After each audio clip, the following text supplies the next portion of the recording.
हमारे गांव के पास एक जंगल था और वो जंगल में एक छोटे से घर में रहती थी। वो अपनी ज़िंदगी गुजारने के लिए शहर में जाकर खिलौने बेचती थी।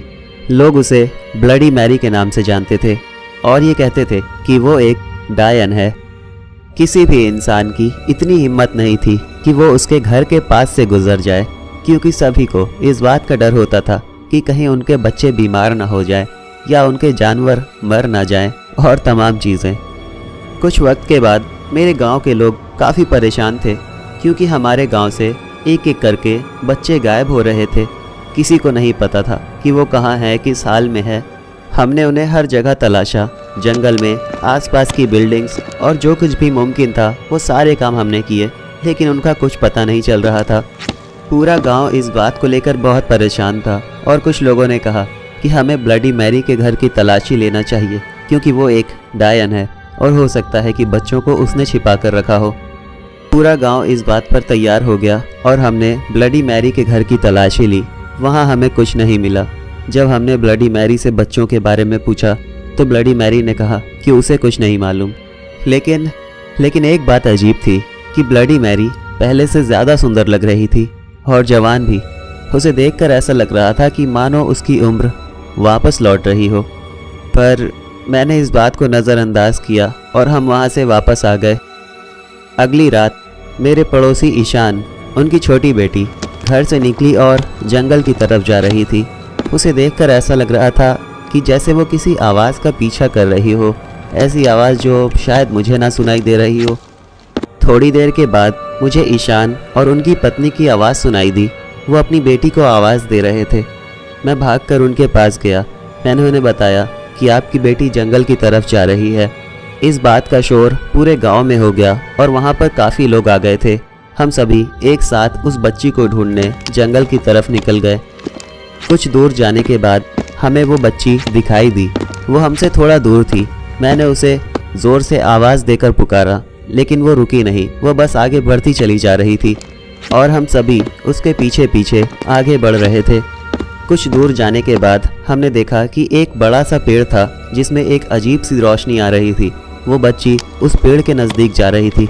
हम सभी भागकर उस पेड़ के नज़दीक गए और हमने देखा कि उस विशाल पेड़ के नीचे ब्लडी मैरी खड़ी थी और वो एक अजीब सा जादू कर रही थी। ये जादू वो उस बच्ची के ऊपर कर रही थी, जिसकी वजह से वो बच्ची उसके करीब जा रही थी।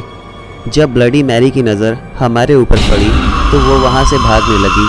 गांव के सभी लोगों ने अपनी बंदूक निकाल ली।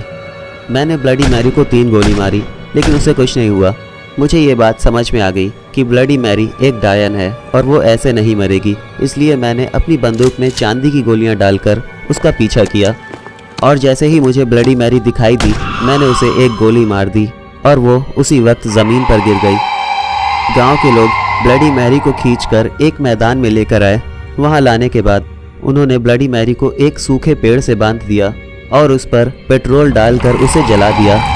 जिस वक्त ब्लडी मैरी जलकर मर रही थी, उस वक्त वो चिल्लाकर गांव वालों से ये कह रही थी कि मैं तुम सभी से अपना बदला लूँगी।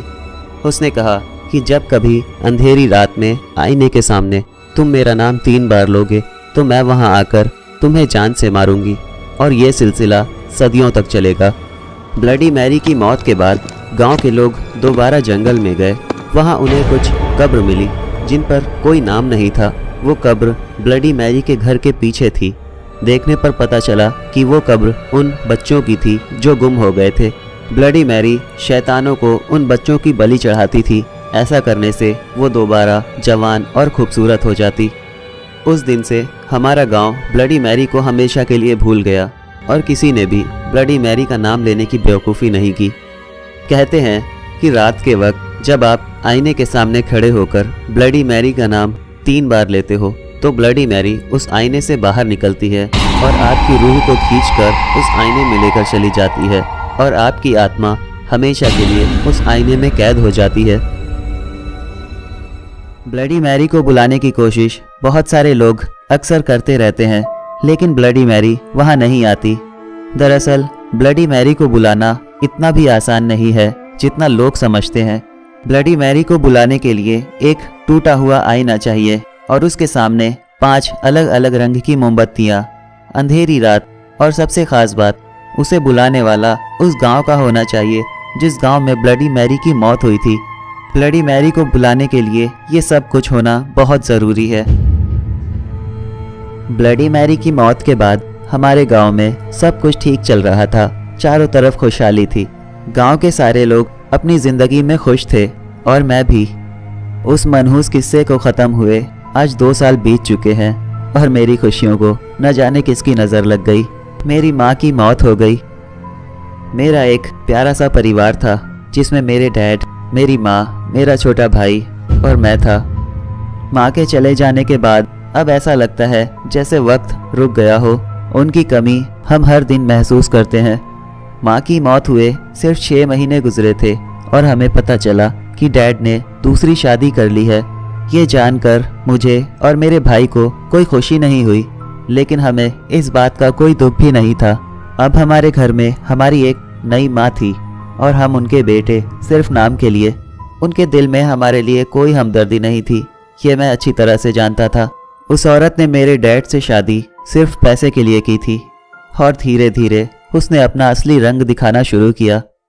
मेरा छोटा भाई एक अच्छा स्टूडेंट था, साथ ही एक अच्छा लड़का, लेकिन मेरी नई माँ को लगता था कि वो यहाँ रहकर बिगड़ गया है, इसलिए उसे बोर्डिंग स्कूल में भेज देना चाहिए। मैंने डैड से अकेले में इस बारे में बात की, लेकिन डैड कुछ भी सुनने के लिए तैयार नहीं थे। उन्होंने कहा कि वो तुम्हारी माँ है, तुम दोनों से मोहब्बत करती है, उसे फिक्र है तुम्हारी, इसलिए तुम दोनों का भला चाहती है। अब मैं उन्हें कैसे समझाता कि वो हमारा भला नहीं, हमारा बुरा चाहती है। और एक हफ्ते बाद मेरे छोटे भाई को बोर्डिंग स्कूल भेज दिया गया। वो जाना नहीं चाहता था, लेकिन फिर भी उसे ज़बरदस्ती भेजा गया। मेरी नई माँ इस बात से काफ़ी खुश थी और 1 महीने बाद हमें पता चला कि मेरे छोटे भाई ने सुसाइड कर ली, क्योंकि वो वहाँ खुश नहीं था। दरअसल ये एक मर्डर था, एक सोची समझी साजिश, क्योंकि मेरी नई माँ ये जानती थी कि वो वहाँ नहीं रह पाएगा, इसलिए उसने ज़बरदस्ती मेरे भाई को वहाँ भेजा था। और अब शायद मेरी बारी थी।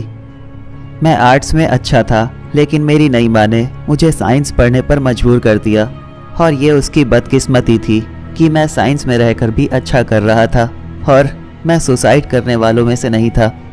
जब मेरी छुट्टियाँ शुरू हुई तो उसने मुझे अकेला मेरे अंकल के घर भेज दिया। वहाँ मुझे कुछ गुंडों ने मारने की कोशिश की, लेकिन मैं फिर से बच गया। मैं जानता था कि ये सब कुछ मेरी नई माँ का किया धरा है, इसलिए मुझे लगा कि मैं भागकर यहाँ से कहीं दूर चला जाऊँ, लेकिन मैं जाता भी तो कहाँ। मैं जानता था कि वो मुझे ढूंढ लेगी, इसलिए मैं चुपचाप अपने घर गया और वहाँ रहने लगा। मैं उसकी सारी बातें मानता था। मैं ये चाहता था कि वो मुझसे खुश रहे, इसलिए मैं वही काम करता था जो उसे पसंद था, क्योंकि मैंने उसके लिए कुछ खास सोचा था। एक दिन रात का वक्त था, डैड घर पर नहीं थे और मेरी नई माँ किसी दूसरे कमरे में थी, इसलिए मैं उसके कमरे में गया और उसके आईने को एक पत्थर मारकर तोड़ दिया और उस आईने के सामने मैंने 5 अलग अलग रंग की मोमबत्तियों को जला दिया। उसके बाद मैंने कमरे के सारे बल्ब बुझा दिए और आईने के ठीक सामने खड़ा हो गया। उसी वक्त मेरी नई माँ वहाँ आ गई और उसने कहा कि तुम ये क्या कर रहे हो। मैंने कहा कि मैं आपको कुछ दिखाना चाहता हूँ यहाँ इस आईने के सामने। और वो बेवकूफ़ उस आईने के सामने आकर खड़ी हो गई। मैं धीरे से उस आईने के सामने से हटकर आईने के पीछे आ गया और जोर से कहा, bloody Mary, bloody Mary, bloody Mary.